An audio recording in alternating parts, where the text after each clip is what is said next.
Assalamualaikum! Hello everybody! Welcome back to my channel. Ngayon gagawa ako ng palak. Ano siya? Ito ay tinatawag nilang palak pero this is spinach. Biglang dumating si amo kaya natawa ako. Ito guys. Spinach siya. Gigisahin ko. Tomato, onion, spring onion, at saka eto kahapon may tira kaming salmon grill. Kaya ilulutuin ko siya kasama ng palak. Gagawa tayo ng delicious, simple lunch.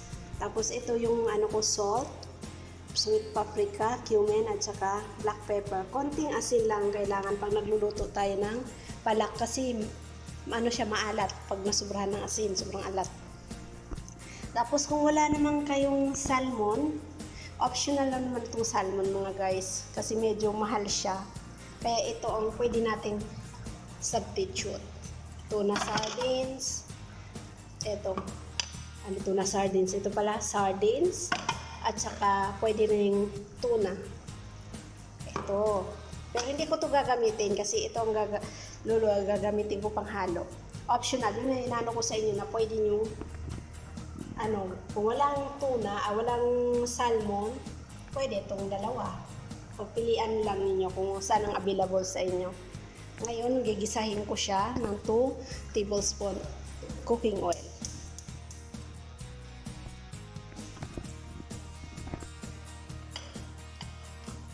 Lalagay ko muna ang aking onion. Hayaan ko muna siyang mag-color brown para maluto masyado yung onion. Saka after that, I will add the tomato and the small spice. Yan. Kasi ang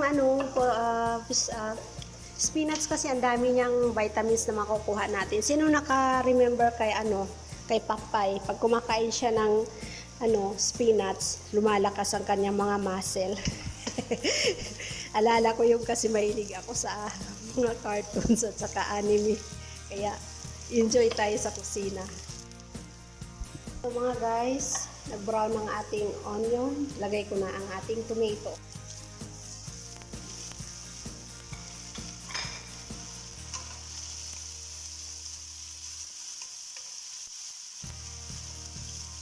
Ganda ng pagkakating ng tomato ko. Kasi may nag-volunteer na mag-cut ito ang aming alagang bunso na babae. Gustong tumulong sa kusina. Kaya siya nag-cut ng tomato. Ngayon, lutuin ko siya ng mga 2 to 3 minutes. Saka ko i-add ang aking spinach. Tapos ito, aking salmon grill. At saka yung spice.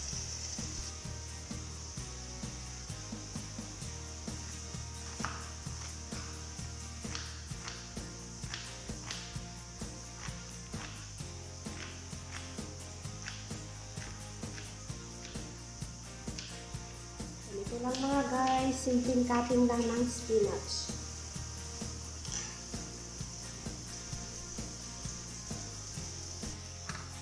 Ito guys, lagay ko na ang ating spice.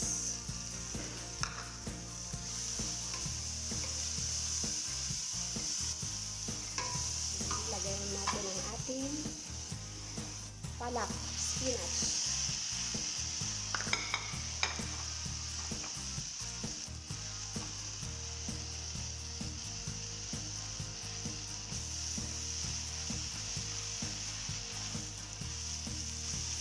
Delicioso!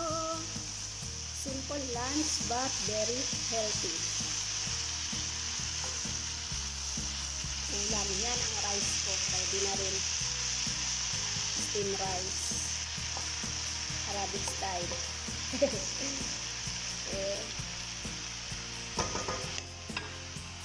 Tapos lagyan natin ng half cup of water.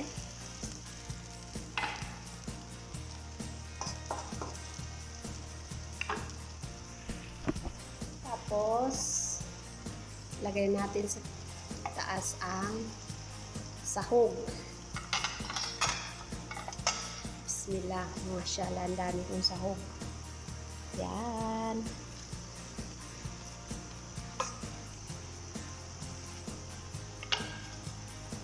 Tatakpan ko na siya, lulutuin ko siya ng mga 10 minutes. Hindi ko siya paghaluin ng haluin kasi ang ano kasi spinach, pag halo ng halo, minsan nangangati, kaya ganyan lang siya. Ito, malapit na siya mga guys. Lapit na maluto. Ito mga guys, luto na siya. Ito din na naman nakita ang aking spinach sa daming sahog. Ayan. Perfecto. Sarap. Lagyan ko ng konting oyster sauce. Yan, halo muna natin konti. Umaya pa. Eto na, luto na siya mga guys.